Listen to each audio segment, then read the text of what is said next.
Welcome to the deep dive. We're taking a fascinating turn today, looking skyward at the world of Ferris wheels. Hmm. You know the basic idea, a big rotating wheel with cars that keep you upright as you enjoy the view. Right, the classic amusement ride. But if you dig a little deeper, you find some truly remarkable feats of engineering and some pretty captivating stories behind them, too. Absolutely.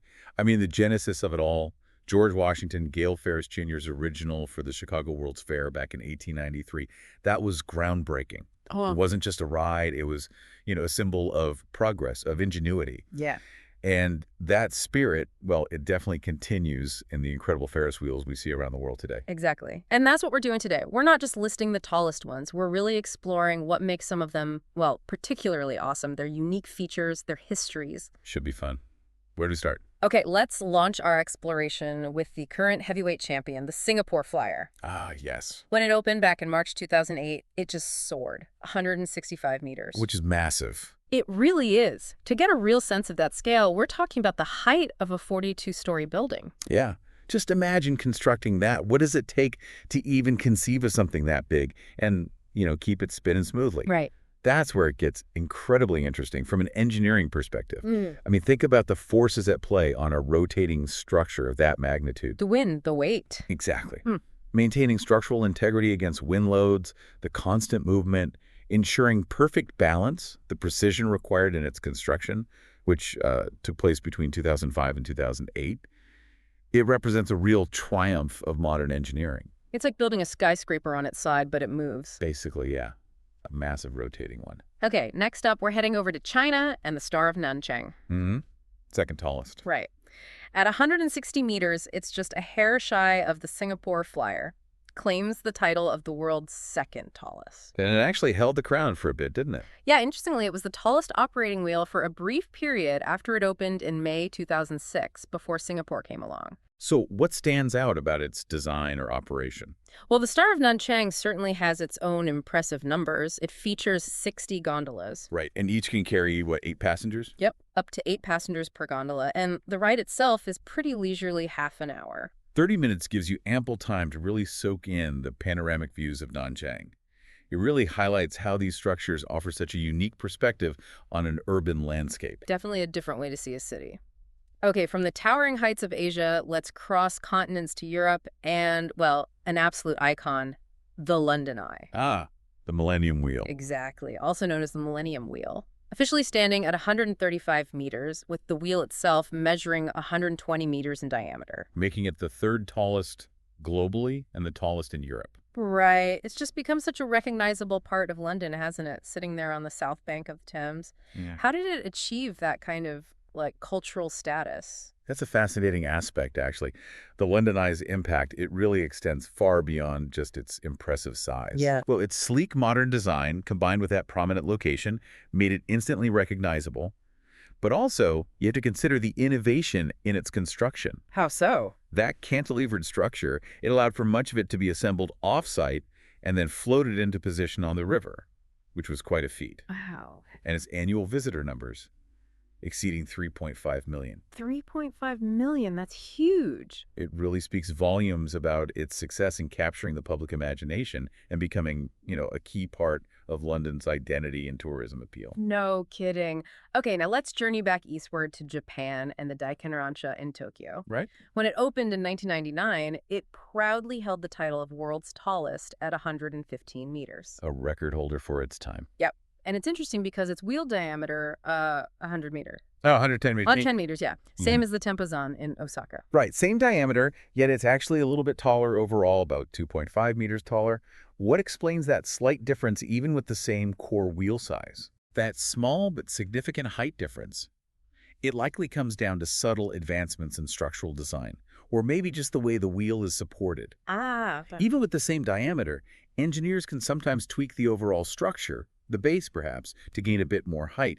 And the fact that the Daikin Rancha remains the third tallest Ferris wheel ever built in Japan really underscores its lasting significance there. Makes sense. So speaking of Osaka, let's dive into the Tempozan Ferris wheel, Okay. situated right next to the impressive Osaka Aquarium Kaiyukan. It stands at a respectable 112.5 meters with a 100-meter diameter. So, a bit smaller than Daikinran's wheel. Yeah.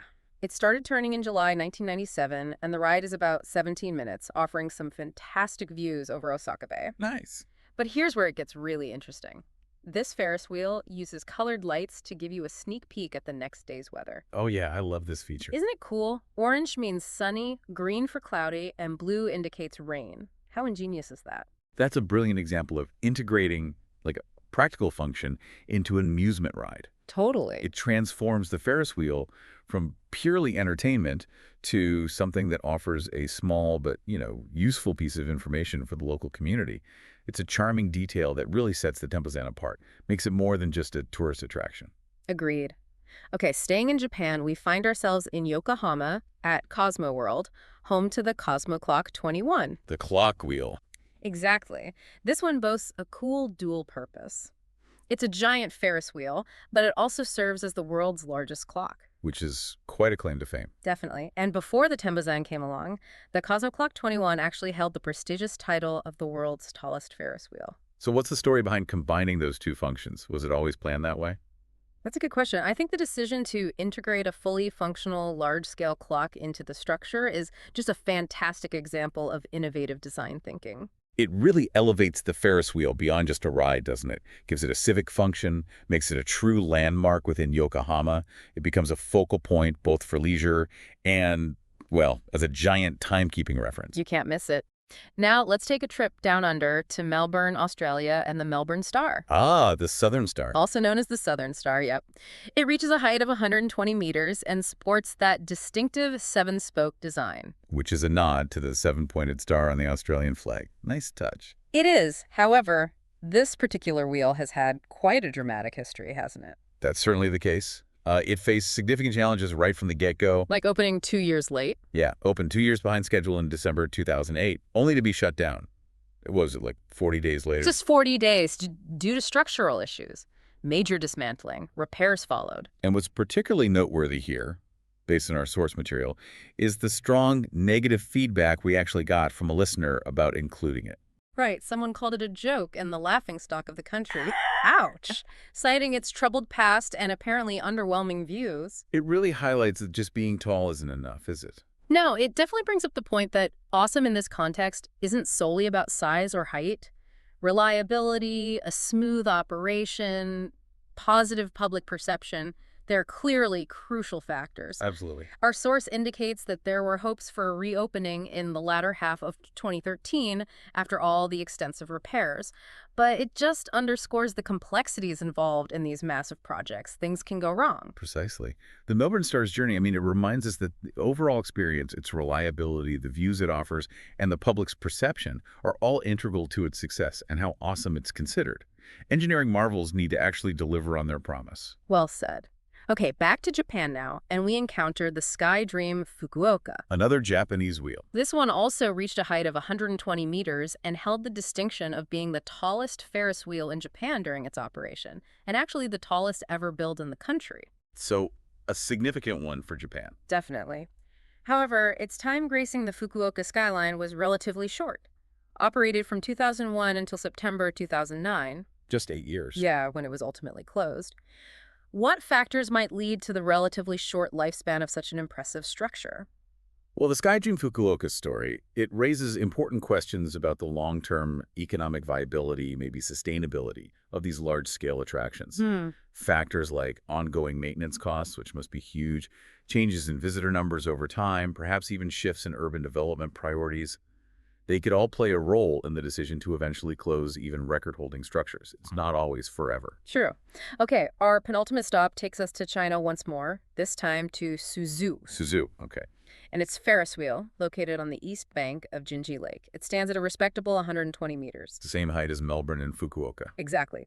And it features 60 passenger cabins, a total capacity of 300 riders, and offers a 20-minute rotation. Pretty standard specs for a large modern wheel. Yeah, it was completed and opened in 2009, showcasing the ongoing development and popularity of these attractions, especially in Asia, What does its presence signify in the broader landscape? Well, I think the Suzu Ferris wheel is really a testament to the continued appeal and growth of these impressive structures in various parts of the world. Its scale and capacity suggests its importance as a significant entertainment and tourism draw for the city and the region. It Yeah. reflects that global fascination with getting these elevated perspectives. They keep building them. They do. And for our final destination, we journey to Italy, to the Mirabilandia amusement park, home to the Euro Wheel. A row wheel, right. At 90 meters, it's a bit shorter than some of the giants we've discussed, Considerably shorter, yeah. but it boasts its own unique claims to fame. It's apparently renowned for its spectacular views stretching over Ravenna and the Newby beaches. Location, location, location. Right. Plus, with a reported 50,000 light bulbs. 50,000. Yeah, it's said to be the brightest Ferris wheel on the planet. It also holds the title of Europe's second tallest currently operating Ferris wheel, just behind the London Eye. So it proves that awesome isn't just about height, is it? Absolutely not. The Eurowheel highlights that awesome can also stem from unique features and experiences. The breathtaking vistas, that potentially dazzling light display, they create a distinct identity. Shows that sensory experiences can be just as captivating as sheer size.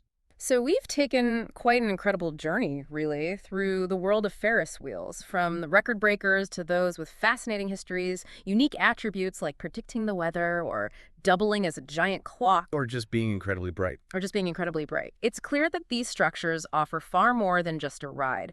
They provide unique perspectives, become iconic landmarks, sometimes even offer a bit of local utility. Indeed.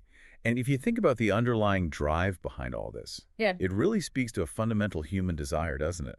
To see the world from a different vantage point, to experience a sense of wonder, maybe exhilaration, and to keep pushing the boundaries of engineering to create these truly impressive structures that capture our collective imagination.